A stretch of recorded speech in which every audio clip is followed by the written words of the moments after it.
حضرت عبداللہ ابن عمر ایک اونٹنی پہ بیٹھے تھے. اونٹنی بڑی پیاری لگی, بڑی خوبصورت تھی, بڑی بہترین تھی, بڑی صاف ستھری تھی.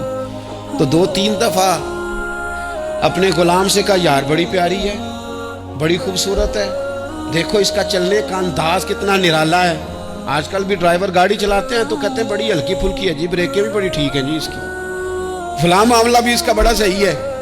وہ اتنی پسند آئی اونٹنی تو اونٹنی سے اترتے ہی فوراً کہنے لگی اس کو نشان لگا کے قربانی کے جانوروں میں چھوڑ دو, یہ زیادہ پیاری ہے, اسے رب کے رستے میں خیرات کریں گے. کیوں؟ ایک باریک نقطہ صوفیاء نے بیان کیا ہے. اللہ کے نیک بندے کہتے ہیں کسی جگہ بھی تمہارا دل اللہ رسول کے مقابلے میں الجھنا نہیں چاہیے. کوئی ایسی چیز جو رکاوٹ بن رہی ہو, رکاوٹ کیا کہتے ہیں, کچرا آ گیا ہے, اس کچرے کو لوگ ٹھیک نہیں کرتے, کہتے نکال دو تاکہ معاملہ صحیح رہے. ایک چھوٹا سا باریک سا ہلکا سا دھاگے کی طرح کا ایک ٹکڑا اگر کسی وقت گوشت کا آپ کے دانت میں الجھ جائے نا, وہ سارا ذائقہ تباہ کر دیتا ہے. لوگ مختلف چیزیں لے کے خلال کرتے ہیں دانتوں کا تاکہ وہ نکل جائے, کیونکہ ذرا سی بھی چیز اگر کسی جگہ رکاوٹ بن جائے نا, آپ بڑا بہترین کھانا کھا رہے تھے, زبردست غذا آپ کھا رہے تھے, ایک صرف اس میں نا ہلکا سا دانہ ایسا آیا جو سخت تھا, کچرا آ گیا, روڑا آ گیا, تو وہ سارے کھانے کا ذائقہ تباہ کر دیتا ہے. بعض لوگ ایسے ہوتے ہیں کہ ایک بال نکل آئے نا کبھی کھانے میں سے تو کھانا چھوڑ دیتے ہیں, کہتے ہیں یار یہ سارا ذائقہ خراب ہو گیا. ہمارے ساتھ یہ ہوا ہے, یہ تو ہے نا دنیاوی معاملات, اسی طرح کا مسئلہ روحانی زندگی میں ہوتا ہے. کئی دفعہ نا ہم ماننے کو تیار نہیں ہوتے, لیکن ہمارے اوپر دولت کی محبت پوری طرح سوار ہوتی ہے, وہ سجدے میں ذوق آنے نہیں دیتی. شہرت کی محبت پوری طرح سوار ہوتی ہے, وہ درود و سلام کا, ذکر کا, عبادت کا ذائقہ لگنے نہیں دیتی. وہ جو کہا تھا نا والذین آمنوا اشد حبا للہ, ایمان والے سب سے بڑھ کر اللہ سے پیار کرتے ہیں, سب سے بڑھ کر رسول اللہ صلی اللہ علیہ وسلم سے محبت کرتے ہیں. کیوں کہا گیا تھا؟ اس لیے کہ ان محبتوں کے مقابلے میں ذرا بھی کوئی اور محبت آتی ہے, روحانی ذائقہ خراب کر دیتی ہے.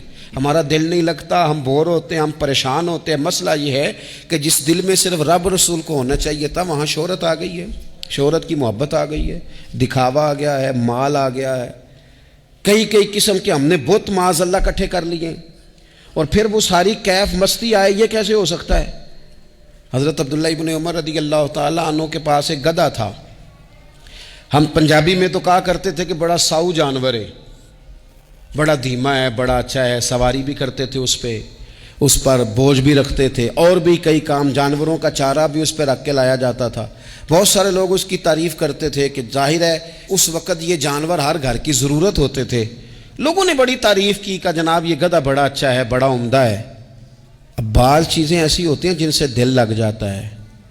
کچھ نوجوانوں نے گھروں میں بلی رکھی ہوتی ہے, گھوڑا رکھا ہوتا ہے, جانور رکھے ہوتے ہیں, ان کی پوری توجہ انہماک. ہم دیکھتے تھے دیہاتوں میں کہ بزرگ اگر کہیں چلے جاتے تھے سفر پہ تو وہاں سے بھی پیغام بھیجتے تھے کہ گائے کو چارہ ڈالا کہ نہیں, بھینس کو نکالا کہ نہیں, تم نے باڑے سے دھوپ چھاؤں کا خیال کیا کہ نہیں.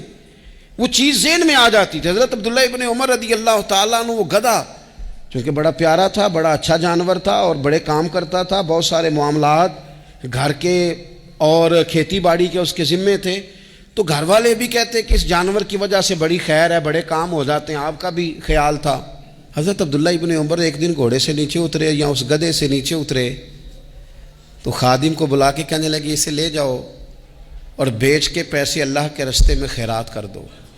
اب وہ خادم کا بھی اس سے دل لگ گیا تھا, جانور گھر میں ہوتا ہے, دلچسپی ہو جاتی. کہنے لگا حضور وہ سارا محلہ تو اس کی تعریف کرتا ہے, سارے خاندان والے تو اس جانور سے دلچسپی رکھتے ہیں, اور آپ بیچ رہے ہیں. آپ فرمانے لگے جس طرح سب کا دل اس کی طرف ہے نا کہ اچھا جانور ہے, میرا بھی ہو گیا ہے, لیکن میں اپنے دل کو سوائے رب رسول کے کسی اور طرف ہوتا دیکھ نہیں سکتا.